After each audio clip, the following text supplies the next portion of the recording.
Hello everyone. So ఇవాళ alien franchise నుంచి alien రోమిలస్ movie finally theatres లో రిలీజ్ అయింది. సో నేను ఆల్రెడీ ఏలియన్ ఫ్రాంచైజ్ మొత్తాన్ని కంప్లీట్ గా ఎక్స్ప్లెయిన్ చేస్తా ఒక వీడియో అప్లోడ్ చేశాను. సో ఈ మూవీకి వెళ్లే ముందు ఏలియన్ ఫ్రాంచైజ్ గురించి కంప్లీట్ గా తెలుసుకోవాలంటే ఆ వీడియో చెక్అవుట్ చేయండి. సో ఇంకా ఈ మూవీ విషయానికి వస్తే ఈ మూవీ వచ్చేసి ఏలియన్ 1 అండ్ ఏలియన్ 2 మధ్యలో జరిగిన స్టోరీ చూపిస్తారు. బట్ ఇక్కడ రీప్లే స్టోరీ కాదు, ఒక సెపరేట్ స్టోరీ మనకు చూపిస్తారు. ఇన్ విచ్ మనం రేన్ అనే ఒక అమ్మాయిని ఫాలో అవుతాము. అండ్ తనతో పాటు బ్రదర్ లాగా ఆండియానో రోబోట్ కూడా ఉంటాడు. సో వీళ్ళు వేలెంట్ కోఆపరేషన్ కంట్రోల్ చేస్తున్న ఒక ప్లానెట్ లో కోల్ వర్కర్స్ లాగా పనిచేస్తున్నారు. సో వీళ్ళు చేయాల్సిన పని మొత్తం కంప్లీట్ అయిపోయినా గానీ వాళ్ళని వదలట్లేదు. సో అందుకే వీళ్ళు మిగతా వాళ్ళతో కలిసి అక్కడ నుంచి బయటపడదామని చెప్పి ప్లాన్ వేస్తారు. కానీ ఆ ప్రాసెస్ లో they end up in Romulus అనే ఒక స్పేస్ స్టేషన్. సో అసలు అక్కడికి ఎందుకు అని ఎలా వెళ్లారు అండ్ వెళ్ళాక ఎలాంటి ప్రాబ్లం లో ఇరుక్కున్నారో ఇదంతా మీరు మూవీ చూసి తెలుసుకోవాలి. సో ఫస్ట్ ఆఫ్ ఆల్ నాకైతే మూవీ నచ్చింది because of multiple reasons. Like first వచ్చేసి this movie tries to get back to its roots. అంటే ఫస్ట్ 4 మూవీస్ ఎలాంటి స్ట్రక్చర్ అయితే ఫాలో అవుతాయో ఈ మూవీ కూడా అలాంటి స్ట్రక్చర్ ఫాలో అవడానికి ట్రై చేస్తుంది. అండ్ అందుకే చూడడానికి ఇంట్రెస్టింగ్ గా ఉండిద్ది. బట్ స్టిల్ మరి ఆ లెవెల్లో ఇంప్లిమెంట్ చేయలేదు.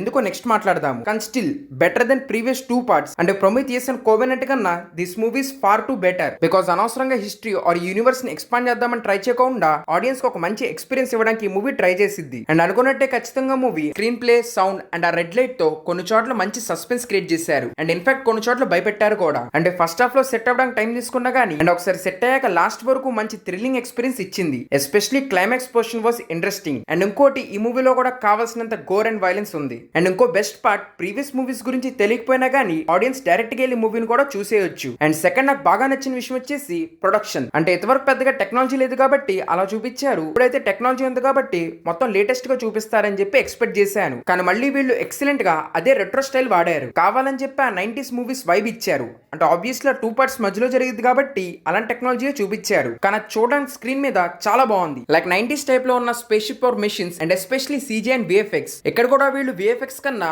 మోస్ట్లీ ప్రాక్టికల్ ఆటల మీద ఎక్కువ డిపెండ్ అయ్యారు. Like old movies. అవన్నీ కూడా చూడడానికి స్క్రీన్ మీద చాలా బాగున్నాయి. అండ్ వాటి వల్లనే ఆ గోర్ ఆర్ బ్లడ్ అదంతా చూడడానికి చాలా రియలిస్టిక్ గా అనిపించింది. And the last one is background score. కొన్ని సీన్లు చాలా ఇంటెన్స్ గా మార్చింది. And the best part is కొన్ని సీన్ల దగ్గర వాళ్ళు కావాలని చెప్పి సైలెంట్ గా వదిలేశారు, which was much more horrific. So mainly ఈ విషయాలు అయితే నాకు బాగా నచ్చినాయి. దెన్ కొంచెం డిసప్పాయింట్ చేసిన విషయాలు వచ్చేసి కొన్ని చోట్ల స్క్రీన్ ప్లే. అంటే స్టార్టింగ్ ఒక 40-50 మినిట్స్ కొంచెం స్లోగా లాగుతారు. అంటే ప్రీవియస్ ఏలియన్ మూవీస్ లో వాళ్ళు ఒక 10-20 మినిట్స్ తీసుకుని స్టోరీలోకి వెళ్ళిపోతారు. కానీ వీళ్ళు ఇక్కడ కొత్త క్యారెక్టర్స్ ని చూపించారు కాబట్టి టైం తీసుకున్నారు వీళ్ళెవరు వీళ్ళేంటి అని చెప్పడానికి. సో దాన్ని కొంచెం ఫాస్ట్ గా లాగేయాల్సింది. అండ్ అలాగే ప్రీవియస్ పార్ట్స్ అన్ని చూసిన వాళ్ళకి స్టోరీ లైన్ కొంచెం ప్రెడిక్టబుల్ గానే ఉండిద్ది. సో దాన్ని కూడా ఇంకొంచెం ఇంట్రెస్టింగ్ గా మార్చాల్సింది. సో ఇంకా డైరెక్టర్ విషయానికి వస్తే ఈ మూవీ డైరెక్టర్ వచ్చేసి ఎడ్ అల్వరిజ్. సో ఈయన హారర్ మూవీస్ తయారు చేయడంలో స్పెషలిస్ట్. సో ఈ మూవీలో కూడా ఆ షేడ్స్ అనేవి మీరు చూడొచ్చు. సో ఈ ఫ్రాంచైజీ కొత్త డైరెక్టర్ అయినా కానీ ఈ మూవీని బాగా హ్యాండిల్ చేశాడు. అండ్ సెకండ్ యాక్టింగ్ విషయానికి వస్తే క్యాస్ట్ మెంబర్స్ చాలా తక్కువే. But still each and every one leaves their mark. అంటే రేన్ ఆబ్వియస్లీ మనకు గుర్తుండిద్ది. అండ్ నెక్స్ట్ ఆండీ కూడా